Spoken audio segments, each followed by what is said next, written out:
வணக்கம் மக்களே, நாம இந்த ஆரோக்கியமான எச்சரிக்கை பதிவில் தயிரில் நிறைந்துள்ள தீமைகள் என்னென்ன அப்படின்றத பார்க்க போகிறோம். அந்த தீமைகள்லேருந்து விடுபடுவதற்கான வழிமுறைகள் என்னென்ன, அதாவது தயிரை தீமைகள் இல்லாமல் எப்படியெல்லாம் எந்தெந்த முறைகளை நல்லா நம்ம எடுத்துக்கணும் அப்படின்றதையும் தெளிவாக பார்க்க போகிறோம். பொதுவாக தயிர் ஆரோக்கியத்திற்கு மிகவும் நல்லது அப்படின்னாலும் அதை நம்ம சரியான முறையில் அல்லது சரியான நபர்கள்லாம் உட்கொள்ளாத போது சில பக்க விளைவுகள் பார்த்தீங்கன்னா தீமைகளும் நமக்கு ஏற்படுத்தக்கூடும். ஆயுர்வேதத்தினுடைய அடிப்படையில், நவீன மருத்துவத்தினுடைய அடிப்படையில் தயிர் நிறைந்திருக்கக்கூடிய தீமைகள் அதை நம்ம சரி செய்வதற்கான வழிமுறைகளை தெளிவாக பார்ப்போம். அதை பற்றி பார்க்குறதுக்கு முன்னாடி இந்த வீடியோக்கு மட்டும் ஒரு லைக்கை கொடுத்துட்டு இந்த தகவலை உங்களுக்கு தெரிஞ்சவங்களுக்கும் ஷேர் பண்ணிவிடுங்க. ஏன்னா இது அவங்களுக்கும் பயனுள்ளதாக இருக்கக்கூடிய ஒரு ஆரோக்கியமான பதிவு தாங்க. இது போன்ற அப்டேட்ஸ்கள் நீங்கள் தொடர்ந்து பார்க்குறதுக்கு நம்மளுடைய ஹெல்த் நியூஸ் தமிழ் சேனலை மறக்காமல் சப்ஸ்கிரைப் பண்ணி வச்சுக்கோங்க. பக்கத்தில் இருக்கக்கூடிய பெல் பட்டனையும் கிளிக் பண்ணி ஆல் அப்படின்ற ஆப்ஷனையும் செட் பண்ணி வச்சுக்கிட்டீங்க அப்படின்னா நாங்கள் போடக்கூடிய எல்லா அப்டேட்ஸும் உங்களுக்கு நோட்டிஃபிகேஷன் அடிக்கடி சேரும். சரி வாங்க மக்களே, இப்போ வீடியோக்குள்ளே போயிடலாம். டைஜஸ்டிவ் இஷ்யூஸ் உங்களுக்கு பார்த்தீங்கன்னா செரிமான கோளாறுகள் தயிரை நீங்கள் எடுத்துக்கொள்ளும் போது உங்களுக்கு ஏற்படலாம். அதாவது பார்த்தீங்கன்னா தயிர் செரிமானம் ஆகிறதுக்கு அதிக நேரம் எடுத்துக்கொள்ளக்கூடிய ஒரு கனமான உணவு, அதாவது ஹை புரோட்டீன் இருக்கக்கூடிய உயர்தர புரத உணவாக இருக்குது.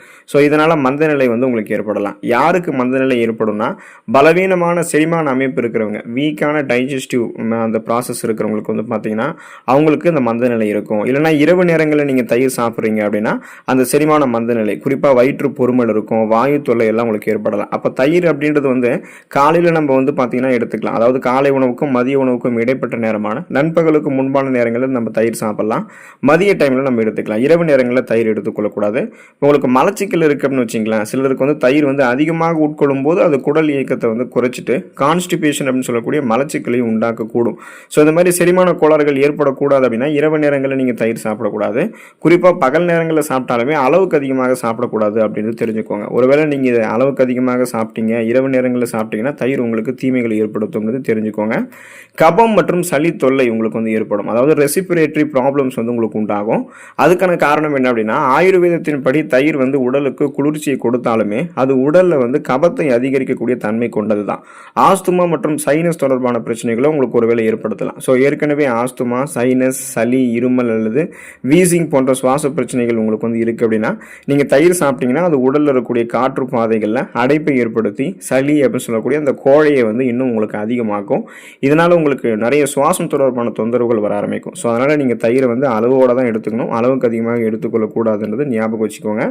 மூட்டு வலி மற்றும் வீக்கம் நீங்க தயிரை எடுத்துக்கொள்ளும் போது உங்களுக்கு ஏற்படலாம். அதாவது உடலில் வீக்கம் அல்லது வாதம் தொடர்பான பிரச்சனைகள் உங்களுக்கு இருக்கு ஆல்ரெடி அப்படின்னா உங்களுக்கு தயிர் நீங்கள் எடுத்துக்கிறது அப்படின்றது உங்களுக்கு நல்லது கிடையாது. நீங்கள் உடலில் வீக்கம், வாதம் தொடர்பான, அதாவது ஜாயிண்ட் பெயின், இன்ஃப்ளமேஷன்ஸ் இருக்கிறவங்கலாம் தயிர் எடுத்துக்கொள்ளாமல் இருக்கிறது நல்லது தான்.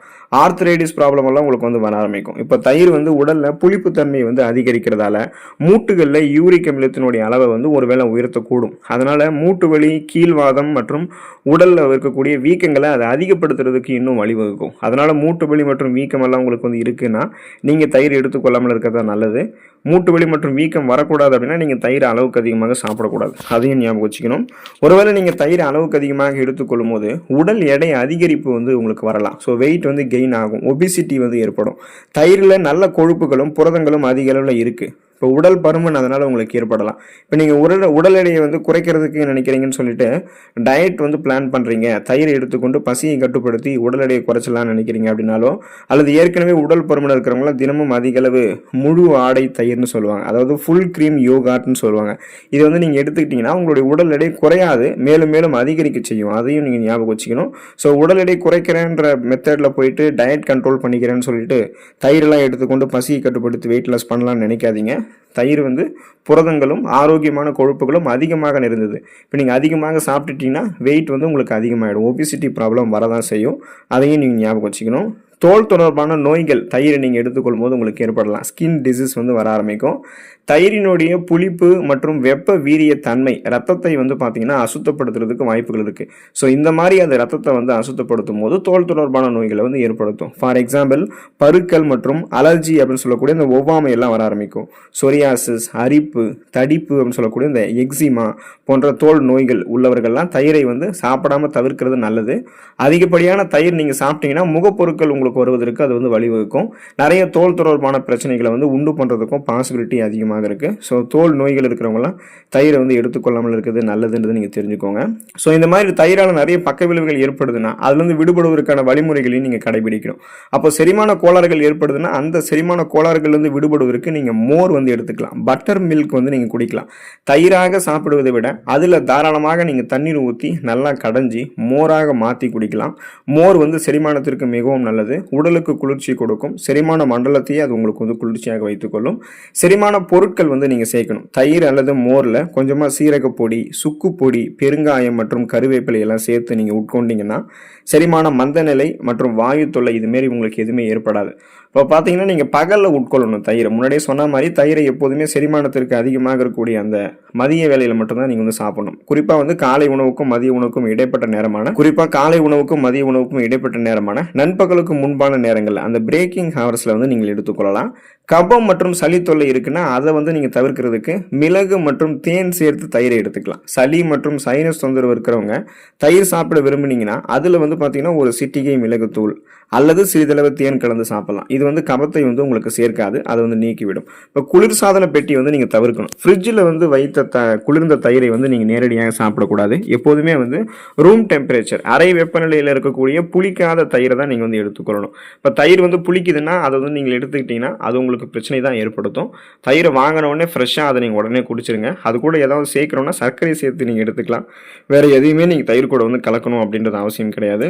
மழை மற்றும் பனி காலம் ஏதாவது இருக்குது அப்படின்னா அந்த காலங்களில் தயிர் சாப்பிட்றீங்கன்னா அந்த மாதிரி சாப்பிடாதீங்க. குறைவாக சாப்பிடுங்க. உங்களுக்கு உடம்பு நல்லா இருக்குன்னா குறைவாக சாப்பிடுங்க. ஆல்ரெடி உங்களுக்கு உடம்பு வீக்காக இருக்குன்னா மழை மற்றும் பனி காலங்கள்லாம் தயிரெல்லாம் நீங்கள் தவிர்க்கிறது தான் நல்லது. இப்போ காலநிலை வந்து மாறும் பொழுது அல்லது காற்றில் ஈரப்பதம் அதிகமாக இருக்கும்போது இந்த மாய்ஸ்சரைசர்லாம் அதிகமாக இருக்கும்போது மழை காலங்களில் பார்த்தீங்கன்னா தயிரினுடைய அளவை வந்து குறைத்துக் கொள்வது நல்லது. ஏன்னா அது திடீர்னு நமக்கு வந்து பார்த்தீங்கன்னா சுவாசம் தொடர்பான தொந்தரவுகள் நிறைய வந்து ஏற்படுத்துவது ஞாபகம் வச்சுக்கோங்க. மூட்டு வலி மற்றும் வீக்கம் உங்களுக்கு இருக்குன்னா அப்போது நீங்கள் வந்து தயிரை வந்து எப்படி சாப்பிட்னா புளித்த தயிரை வந்து நீங்கள் தவிர்த்தணும். தயிர் அதிகமாக புளிக்கும் போது தான் அது உடல் யூரிக் அமிலத்தை உயர்த்தி மூட்டு வலி அதிகமாக்குதுன்றதை முன்னாடியே பார்த்தோம். எனவே புளிக்காத புதிய தயிரை மட்டுமே நீங்கள் குறைந்த அளவில் பயன்படுத்தணும். அதையும் கூட நீங்கள் குறைந்த அளவு தான் பயன்படுத்தணும். அதையும் ஞாபகம் வச்சுக்கணும். சுக்கு அல்லது ஓமம் வந்து நீங்கள் சேர்க்கலாம். வாத பிரச்சனை வந்து உங்களுக்கு வந்து இருக்குன்னா மோரில் கொஞ்சமாக நீங்கள் வந்து சுக்கு பொடி அல்லது ஓமம் சேர்த்து நீங்கள் பருகலாம். இது வந்து மூட்டுகளில் வீக்கம் ஏற்படுவது உங்களுக்கு வந்து தடுக்கும். குறிப்பாக அந்த மூட்டு வலி வீக்கம் எல்லாத்தையும் உங்களுக்கு வந்து குறைக்கிறதுக்கு உதவிகரமாக இருக்கும். உடல் எடை அதிகரிக்கிறது தடுக்கிறதுக்கு நீங்கள் வந்து ஸ்கிம்மடு கர்ட் இருக்குங்க இல்லையா, ஆடை இல்லாத தயிர்னு சொல்லுவாங்க. அதை தான் ஸ்கிம்மடு கர்ட்னு சொல்லுவாங்க. அதை வந்து நீங்கள் எடுத்துக்கலாம். அதாவது முழு ஆடை பாலில் தோய்க்கப்பட்ட தயிரை தவிர்த்துட்டு ஆடை நீக்கப்பட்ட பாலில் லோ ஃபேட் மில்க்னு சொல்லுவாங்க அதை ஊற்றி அந்த தயிரை வந்து நீங்கள் பயன்படுத்தலாம். ஏன்னா அது வந்து உங்களுக்கு வெயிட் கெயினை வந்து கொடுக்காது, வெயிட் லாஸை தான் கொடுக்கும். இப்போ நீர்த்த மோர் இருக்குங்க இல்லையா, எடையை வந்து குறைக்க நினைக்கிறவங்க தயிரை தவிர்த்துட்டு வெண்ணெய் முழுமையாக நீக்கப்பட்டிருக்கக்கூடிய மோரை தின் பட்டர் மில்கை தாராளமாக குடிக்கலாம். இதை எடையை வந்து கூட்டாமல் உடலுக்கு தேவையான ப்ரோபயோட்டிக் சத்துக்களை வந்து உங்களுக்கு வந்து கொடுக்குங்க. இப்போ தோல் நோய்கள் மற்றும் ஒவ்வாமை வருது அப்படின்னா அதை வராமல் தடுக்கிறதுக்கு நெல்லிக்காய் பொடி வந்து நம்ம சேர்க்கலாம். ஆயுர்வேதத்தின் படி தயிரோடு கொஞ்சமாக வந்து நெல்லிக்காய் பொடி அதை வந்து நீங்கள் சேர்க்கும் பொழுது அல்லது தேன் கலந்து நீங்கள் சாப்பிடும்போது அது ரத்தத்தை வந்து சுத்திகரிக்க உதவி பண்ணி சரும பாதிப்புகளை ஏற்படாமல் முன்னாடி உங்களுக்கு வந்து தடுக்கும். இப்போ நீங்கள் தீவிரம் இருக்கும்போது நீங்கள் தவிர்த்தணும். அதாவது சொரியாசிஸ் அல்லது கடுமையான அரிப்பு, சொரிசிரங்கு, படை, தேமல் இந்த மாதிரி ஸ்கின் டிசீஸ் வந்து உங்களுக்கு ஆல்ரெடி இருக்குது, ரொம்ப மோசமாக இருக்குன்னா சில வாரங்களுக்கு தயிர் மற்றும் புளிப்பு சார்ந்த உணவுகள் எதுவாக இருந்தாலுமே அதை முழுமையாக தவிர்க்கிறதுல சருமம் வந்து விரைவில் குணமடைகிறதுக்கு உங்களுக்கு ஹெல்ப் பண்ணும். இல்லை நீங்கள் சாப்பிட்டீங்கன்னா இன்னும் தீவிரத்தை வந்து அதிகப்படுத்திடும்ன்றதை ஞாபகம் வச்சுக்கோங்க. தவறான உணவு சேர்க்கையை வந்து நீங்கள் தவிர்க்கணும். குறிப்பாக பார்த்தீங்கன்னா முறையான இடைவெளி இருக்கணும். இப்போ மீன், கருவாடு அல்லது அசைவ உணவுகள் நான்வெஜ் ஃபுட்ஸ் எல்லாம் நீங்கள் சாப்பிட்றீங்கன்னா தயிர் அல்லது இந்த ரைத்தா சாப்பிட்றதெல்லாம் தவிர்க்கணும். அசைவம் சாப்பிட்டதுக்கப்புறம் தயிர் மோர் சாப்பிட விரும்புனீங்கன்னா குறைந்தது 2 to 3 மணி நேரம் இடைவெளி விடுவது நல்லது. இப்போ பழங்களோட நீங்கள் வந்து தயிரை வந்து சேர்க்கக்கூடாது. இப்போ தயிர் வந்து புளிப்பான பழங்கள், தயிர் வந்து புளிப்பானதுங்க இல்லையா, அதனால நீங்கள் புளிப்பான பழங்களை மறுபடியும் நீங்கள் சேர்க்கக்கூடாது. உதாரணமாக அன்னாசி பழம், ஆரஞ்சு பழமெல்லாம் சேர்த்து ஃப்ரூட் சலாட்டாக தயிர் சாப்பிட்ட உடனே சாப்பிட்றதெல்லாம் நீங்கள் தவிர்க்கணும். கோடை காலத்திற்கான ஒரு சிறந்த ஆயுர்வேத மோர் வந்து நீங்கள் செய்யலாம். ஸோ அந்த மாதிரி நீங்கள் செஞ்சு எடுத்துக்கொள்ளும் போது இந்த மாதிரி ப்ராப்ளத்தெல்லாம் நீங்கள் நீக்கி விடலாம். தயிரை மட்டுமே ஆரோக்கியமான முறையில் எடுத்துக்கொண்டு நலம் பெறுங்கள். அதனுடைய தீமைகள் வந்து விலகி இருந்து உடலமைப்பை பராமரித்துக் கொள்ளுங்கள். அடுத்த ஆரோக்கியமான பதிவில் மறக்காமல் சந்திப்போம். நன்றி மக்களே.